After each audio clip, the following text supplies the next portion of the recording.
आर्हत वाङ्मय में कहा गया है, किं मे कदम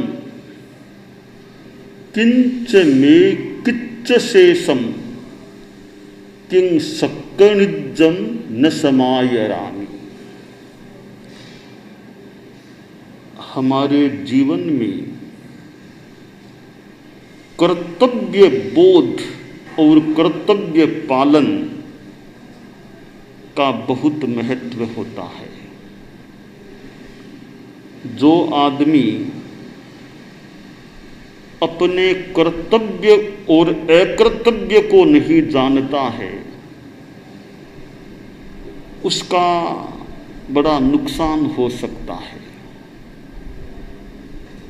परम पूज्य गुरुदेव तुलसी का एक छोटा सा संस्कृत भाषा का ग्रंथ है कर्तव्य षट्त्रिंशिका। उसका पहला श्लोक है, स्वकर्तव्य मकर्तव्यम विदन्ति नहि ये जनाः यदा कदाप्यनिष्टं स्यादिह तेषामतर्कितम्। कि जो लोग अपने कर्तव्य और अकर्तव्य को नहीं जानते हैं, उनका जब कभी भी ऐसा अनिष्ट हो सकता है जिसके बारे में उन्होंने कल्पना भी नहीं की हो, सोचा भी नहीं हो। और जो आदमी कर्तव्य अकर्तव्य को नहीं समझता कि मेरा क्या कर्तव्य है, मेरे लिए क्या अकर्तव्य है, गुरुदेव तुलसी ने आगे कहा, वे लोग तो पशु के समान हैं। कृत्याकृत्य मजानानः पशूयन्ते नरा अपि कृत्याकृत्य विवेको हि नृपस्वोरन्तरं विदुः। तो कर्तव्य अकर्तव्य को नहीं पहचानना एक पशुता का सा आचरण हो जाता है। आदमी किस ड्यूटी पर है, किस दायित्व पर है, किस स्थान पर है, उस संदर्भ में उसका क्या कर्तव्य है और क्या न करने लायक अकर्तव्य है। माता पिता का संतान के प्रति क्या कर्तव्य है और संतान का माता पिता के प्रति क्या कर्तव्य है। शिक्षक अध्यापक का विद्यार्थी के प्रति क्या कर्तव्य है और विद्यार्थी का अपने शिक्षक अध्यापक के प्रति क्या कर्तव्य है। एक व्यापारी का ग्राहक के प्रति क्या कर्तव्य है और ग्राहक का व्यापारी के प्रति क्या कर्तव्य है। मजदूर का मालिक के प्रति क्या कर्तव्य है और मालिक का मजदूर नौकर के प्रति क्या कर्तव्य है।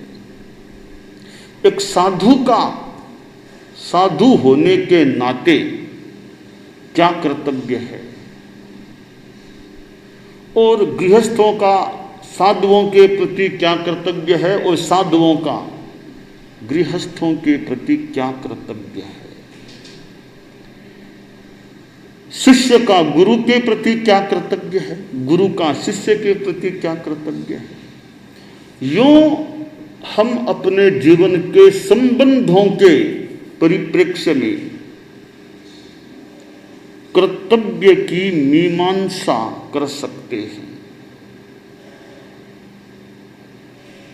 जो लोग कर्तव्य से च्युत हो जाते हैं, कर्तव्य को छोड़ देते हैं, एक प्रकार से वे अपने जीवन में भूल कर देते हैं। माता पिता अपनी संतान को संस्कार देने का प्रयास करते हैं या नहीं। अगर संस्कार दान का प्रयास करते हैं तो मानना चाहिए अपने कर्तव्य का एक अच्छा वे निर्वाह करते हैं। बच्चों में शिक्षा आ गई, अच्छा है, शिक्षित करना भी एक कर्तव्य है, अच्छा है। और शिक्षा के साथ संस्कार का निर्माण भी हो, इसके प्रति भी जागरूकता रहनी चाहिए।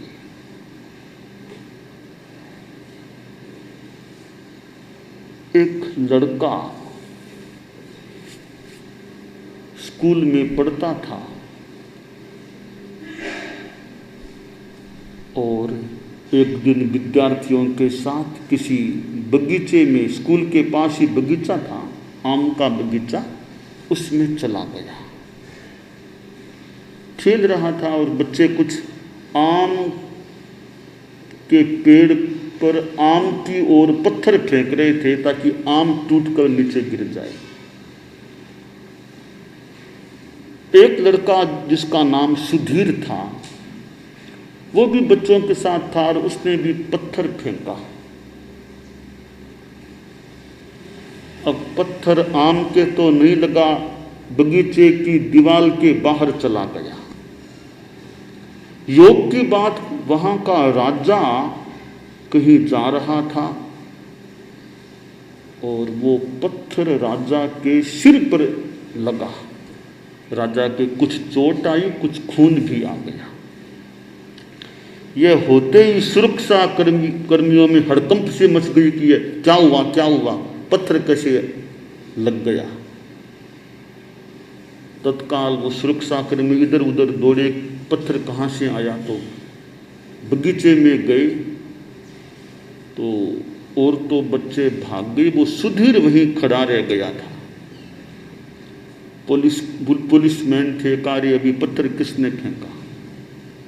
पत्थर तो कईयों ने फेंका था कि जो पत्थर इधर गया वो मैंने ही फेंका था।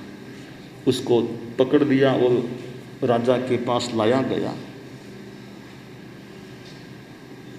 पुलिस के लोग बोले कि महाराज, इस लड़के ने पत्थर फेंका था जो आपके लगा है। राजा ने बच्चे को देखा, बच्चा बड़ा सौम्य था, छोटा बच्चा था। राजा बड़ा कृपालु भी था। ऐसे ही पूछा, रे पत्थर तुमने फेंका था जो इधर आया था? बच्चे ने कहा, हाँ महाराज, वो पत्थर तो मैंने ही फेंका था। क्यों फेंका?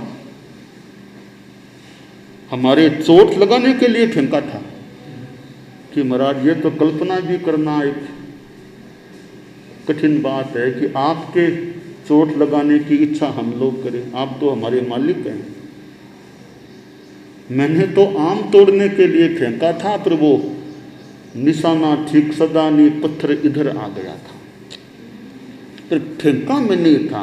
यह सही बात है। बच्चा निर्भीकता और विनम्रता के साथ बात कर रहा था। तो राजा ने सोचा, ये बच्चा तो झूठ भी बोल सकता था कि नहीं, पत्थर मैंने नहीं फेंका था। झूठ बोल सकता था, कौन इसको रोकता? तो झूठ नहीं बोला और सच बात बता रहा है, ऐसा लग रहा है। राजा प्रभावित हो गया उस बच्चे से और कहा, आओ मेरे पास बैठ जाओ। राजा ने अपने पास उसको बिठा लिया। राजमहल में जाना हुआ, बच्चे को साथ ले गए और कहा, तुम झूठ नहीं बोले। मैंने पूछा तो भी तुम निर्भीकता और नम्रता से बोले, पर झूठ नहीं बोले। ऐसा लगता है कि महाराज मैं झूठ नहीं बोलता हूँ, यह मेरा संकल्प है कि झूठ नहीं बोलना। का यह संकल्प तुमको लेने के लिए किसने कहा, कहाँ से प्रेरणा मिली? तो बच्चा बोला, मेरी माँ से प्रेरणा मिली थी। मेरी माँ ने मुझे कई बार कहा था कि झूठ नहीं बोलना चाहिए, झूठ थोड़ी तकलीफ भले पा लेनी चाहिए, झूठ नहीं बोलना चाहिए। तो माँ ने अनेक बार कहा, तो मैंने एक दिन माँ से कहा, तुमने इतनी बार मुझे कह दिया कि झूठ नहीं बोलना चाहिए, आज मैं तुम्हारे पांव के हाथ लगाकर प्रतिज्ञा लेता हूं कि जहां तक हो सकेगा जिंदगी में कभी झूठ नहीं बोलूंगा। वो मां से मुझे प्रेरणा मिली थी। राजा ने उसकी मां को भी बुला लिया, पिता को भी बुला लिया और कहा, यह बच्चा आपका? माता पिता बोले, बच्चा हमारा है, पर हम सभी आपके ही हैं, हम सभी आपके बच्चे हैं। तो राजा ने कहा, इस बच्चे को तो मैं एडॉप्ट करना चाहूँगा, कि आपकी इच्छा सब आपके ही हैं। राजा ने उस बच्चे को गोद ले लिया, एडॉप्ट कर लिया और खूब उसको आगे पढ़ाया, लिखाया, तैयार किया। और जब लड़का युवा अवस्था में आ गया, राजा वृद्धावस्था में आ गया, तब राजा ने घोषणा की, यह बच्चा मेरा उत्तराधिकारी बनेगा, मेरा युवराज इसको बना रहा हूं। राजा की कोई संतान नहीं थी, उसको युवराज बना दिया। अब हम देखें कि एक मां ने एक संस्कार निर्माण का कितना बढ़िया काम किया कि अपने बच्चे को ईमानदारी का संस्कार दिया, झूठ नहीं बोलना। ऐसे माता पिता, अभिभावक बच्चों में अच्छे संस्कार भरने का प्रयास करते हैं तो वे अपने कर्तव्य का कितना अच्छा पालन इस संदर्भ में भी कर सकते हैं। और यह संस्कार एक संपदा होती है जीवन की। आदमी के पास पैसा रुपया कितना है वो भी एक संपदा हो सकती है, पर संस्कारों की भी एक बड़ी संपदा होती है। माता पिता केवल आर्थिक दृष्टि से, अर्जन की दृष्टि से बच्चा परफेक्ट बन जाए, योग्य बन जाए, इतना ही नहीं, कमाई के लायक बना देना एक कर्तव्य सांसारिक हो सकता है, परंतु इसके साथ बच्चे में संस्कार भी अच्छे आएं, उस ओर भी ध्यान रहना चाहिए। और ईमानदारी का संस्कार है, मैत्री अहिंसा का संस्कार है कि अहिंसा के पथ पर औचित्य के साथ चलना चाहिए, कि हिंसा, लड़ाई झगड़ा ये बेकार नहीं होने चाहिए, सबके साथ मैत्री भाव रहना चाहिए। यह भी एक अच्छा संस्कार है। ईमानदारी संस्कार है तो मैत्री का व्यवहार हो, झटपट गुस्सा नहीं आए, तो यह मैत्री का संस्कार जाग जाए। और साथ में संयम का संस्कार, कभी नशे में नहीं जाना, अपना संयम रखना, एक सीमा तक इंद्रियों का भी संयम रखना। तो ये संस्कार बचपन में आ जाते हैं और पुष्ट हो जाते हैं तो जीवन कितना अच्छा रह सकता है। जीवन ही नहीं, आत्मा कितनी अच्छी हो सकती है। यह जीवन नहीं, अगले जन्म में भी कितने अच्छे हो सकते हैं। तो कर्तव्य पालन के संदर्भ में अनेक बातों में एक बात यह है कि माता पिता, अभिभावक अच्छे संस्कार देने का प्रयास करें। विद्यालयों में बच्चे पढ़ते हैं तो वहां भी शिक्षकों की ओर से अच्छे संस्कार देने का प्रयास हो कि संस्कार अच्छे आए। आध्यात्मिकता की भी बात बताई जाए और विद्याएं पढ़ाई जाती हैं, तो अध्यात्म विद्या, आत्मा, परमात्मा, पुण्य, पाप के जो सिद्धांत हैं, क्योंकि उन सिद्धांतों को जानने से भी जीवन के आचरणों में अच्छाई आ सकती है, परिष्कार हो सकता है। तो शिक्षक का विद्यार्थी के प्रति क्या कर्तव्य है? विभिन्न विषय पढ़ाना उसका कर्तव्य, जिसके लिए जो विषय पढ़ाने की ड्यूटी है वो उसका कर्तव्य है। चाहे मैथ्स से पढ़ाएं, गणित पढ़ाओ, कोई अंग्रेजी पढ़ाओ, हिंदी पढ़ाओ, विज्ञान, वो कर्तव्य है। अगर साथ में इस ओर भी ध्यान दिया जाए विद्या संस्थानों की ओर से कि विद्यार्थियों में भी ये उनकी ओर से अच्छे संस्कार भरने का प्रयास हो। पुस्तकीय ज्ञान भी आवश्यक है, विभिन्न विषय जान लेना आवश्यक है। उन विषयों को जानने के साथ यह विषय, जीवन का विषय, अध्यात्म का विषय, नैतिकता का विषय, यह भी हमारे जीवन के लिए आवश्यक है। संस्कारहीन व्यक्ति होता है वो समस्या बन सकता है और भारभूत भी बन सकता है। शिक्षक और विद्यार्थी की बात, गुरुजी एकल गुरुजी, एक ही शिक्षक थे और बच्चों को पढ़ाया करते थे। अकेले एक गुरुजी 50-60 बच्चे उनके पास पढ़ते थे। गुरुजी जो भी पढ़ाने के विषय अकेले ही पढ़ा देते, गणित भी पढ़ा देते, हिंदी भी, जो भी विषय होते अकेले ही बच्चों को पढ़ाते। एक ही मास्टर जी थे। साथ में वे कभी आध्यात्मिक नैतिकता संबंधी बातें भी बताते। एक दिन शिक्षक जो गुरुजी थे, उन्होंने बच्चों से कहा कि देखो, एक सिद्धांत है कि जो परमात्मा होते हैं, मोक्ष में गई हुई आत्माएं परमात्मा हैं, वे सबको देखते हैं, सब जगह देखते हैं, हर समय देखते हैं। हर व्यक्ति को, हर समय और हर स्थान को वो देख लेते हैं, कहाँ क्या हो रहा है। उनसे छिपा हुआ कुछ भी नहीं हो सकता, वो सबको देखते हैं। यह एक सिद्धांत है। बच्चों ने सुन लिया कि ठीक है गुरुजी, परमात्मा सब जगह देखते हैं, सबको देखते हैं, हर समय देखते हैं, अच्छी बात हमने जान ली। एक बात हो गई। कई दिन बीते।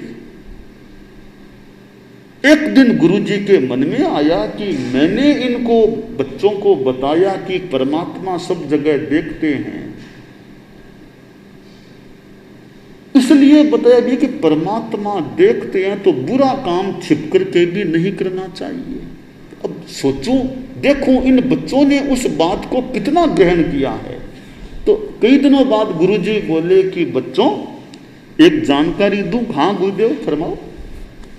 अब देखो, थोड़े दिनों बाद में मेरी एक बेटी है ना, उसकी शादी होने वाली है।